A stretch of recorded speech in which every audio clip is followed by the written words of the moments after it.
नमस्कार दोस्तों। कहानी के इस नए सफ़र में आप सभी का स्वागत है। दोस्तों, कभी कभी ऐसा होता है कि कुछ स्थितियां हमारे जीवन में ऐसी बनती हैं जिनका रास्ता हमें नहीं मिलता और हम सोचते हैं यही हमारे जीवन का अंत है, क्योंकि हम अपनी इच्छा अनुसार, अपने चाहे निर्णय अनुसार उसका हमें हल नहीं मिलता। लेकिन इसका अर्थ ये नहीं है कि ये स्थिति हमेशा बनी रहेगी। हमें हर स्थिति का सामना संयम से, धैर्य से करना होता है, तभी हम उसका सामना कर सकते हैं। आइए ऐसे ही एक विषय पर हम सुनते हैं कहानी दोस्ती की जीत। ऑफिस में मयंक को नोटिस पकड़ाया गया कि कल से तुम्हें काम पर नहीं आना है। अचानक नौकरी से निकालना मतलब उसे दुनिया से निकालने के समान था।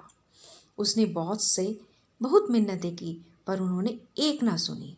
उसकी आंखों के सामने माँ की बीमारी, छोटे भाई की पढ़ाई का खर्च, मकान की किश्त, पिता का छोड़ा हुआ कर्जा घूम गया। ऐसे में दूसरी नौकरी मिलने का ठिकाना न था। घर में घुसते ही भाई ने पढ़ाई के अलावा कुछ और खर्च बताए। माँ ने कहा, कल मेरा डॉक्टर के साथ अपॉइंटमेंट है। मयंक ने हाँ में सिर हिलाया और अपने कमरे में चला गया।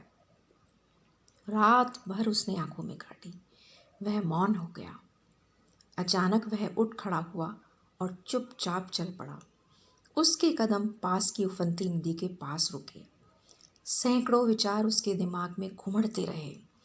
उसने कदम बढ़ाया ही था कि मोबाइल की घंटी बज उठी।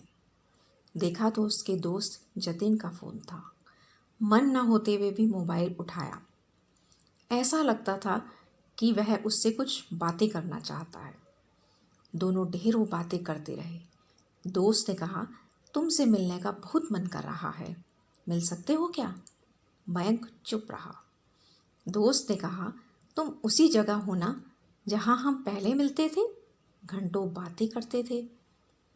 मैं आता हूँ, कहकर दोस्त ने मोबाइल रख दिया।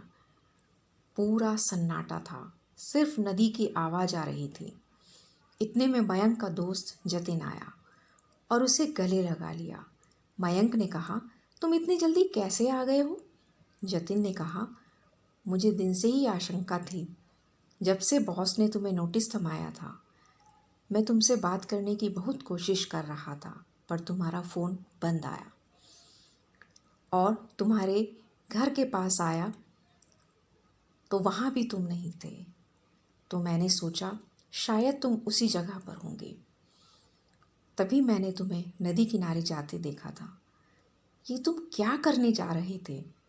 ये कोई हल है? मैं तुम्हें इतना तो समझता हूँ, क्योंकि मैं तुम्हारा दोस्त हूँ। मेरे रहते तुम्हें कुछ नहीं होगा। दोस्ती की है तो निभानी तो पड़ेगी। मयंक चुपचाप था। एक पल अपने को ख़त्म करने का विचार अब धूमिल पड़ गया था। आज दोस्ती की जीत हुई और मयंक की भी जीत हुई। तो दोस्तों, कैसी लगी आपको कहानी? कभी कभी हमारे मन में इतने नकारात्मक विचार आते हैं और हम किसी से कुछ कह नहीं पाते, लेकिन उसी पल में हमें यदि कोई अपनी बात साझा करने वाला मिल जाए तो वो पल दूर चला जाता है और हम गलत निर्णय लेने से बच जाते हैं। तो दोस्तों, आप लगातार कहानी सुनते रहिए। आप चैनल पर नए आए हैं तो चैनल को सब्सक्राइब करें, लाइक करें और शेयर करें। और किस तरह की कहानी सुनना चाहते हैं ये ज़रूर बताएं। फिर मिलेंगे एक नई कहानी के साथ। नमस्कार दोस्तों।